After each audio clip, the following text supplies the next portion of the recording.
Time now for Media Watch with Emma James. Emma, you've been looking at racism in the US, and President Donald Trump appears to be setting the tone for the wider public. Yes, absolutely. His inflammatory rhetoric that we saw so much of on the campaign trail has followed him into the Oval Office, and once again it is back in the spotlight after he was reported to have said, "These aren't people, these are animals." Now, this was at an immigration round table. Interestingly, C-SPAN picking up on this, they do have the full video there of what he had to say.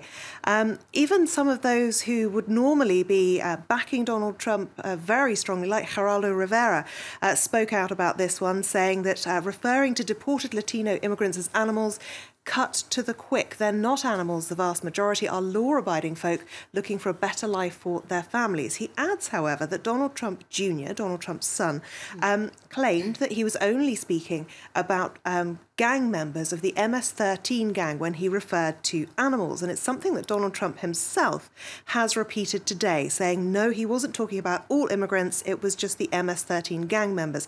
Now, PolitiFact looked at this before Donald Trump came out with that, because, of course, some of his denials in the past haven't really stood up to all that much scrutiny on this kind of subject. But PolitiFact says that, yes, in the context of this conversation, it did very much look as though he was talking about gangs. But this kind of language, this dehumanizing language, has a trickle-down effect. And there is a viral video that I think probably most people have seen by now. If you haven't seen this example of racism in the US yet, here's a clip.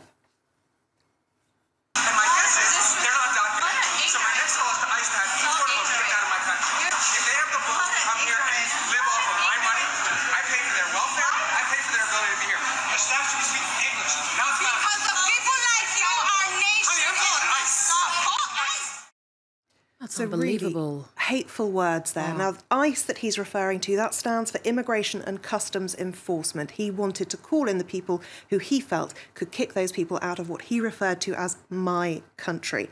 Now, this all happened in Midtown Manhattan at a place called Fresh Kitchen.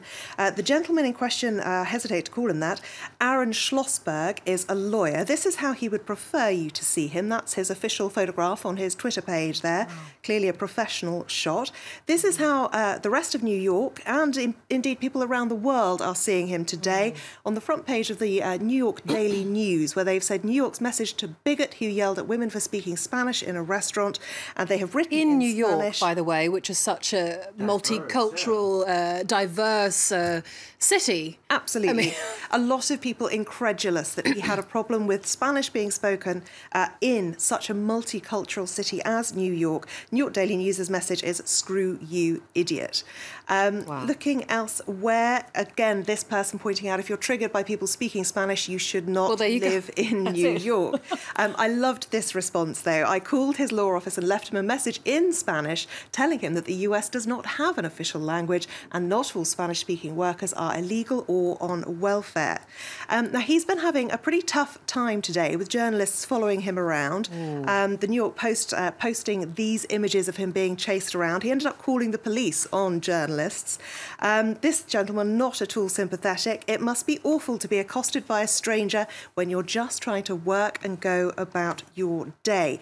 Now, if you think it's a bit unfair to try to link the words of Donald Trump with a racist like that, well, he has form, and he is a big Trump supporter. He has supported, defended Donald Trump's comments about Mexicans being rapists.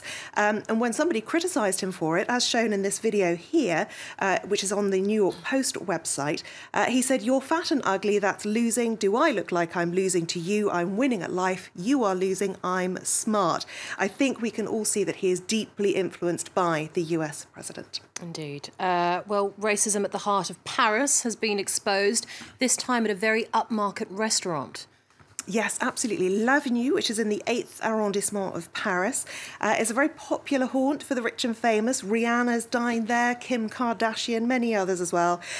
But it's not just not having a famous name that could keep you from getting a table there, because BuzzFeed has been digging around on the history of this place and its penchant for not letting everyone in.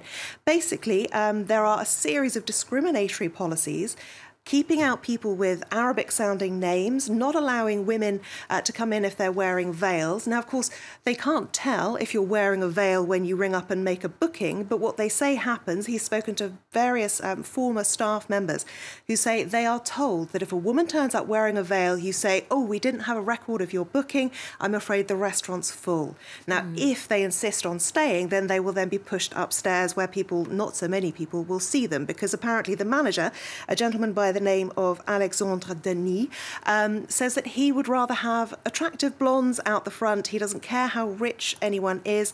And interesting to note that on their book where they take the reservations, there is this little note telling you what countries, what the numbers will be. So basically to look out for those and refuse them a country booking. codes. Absolutely. Wow.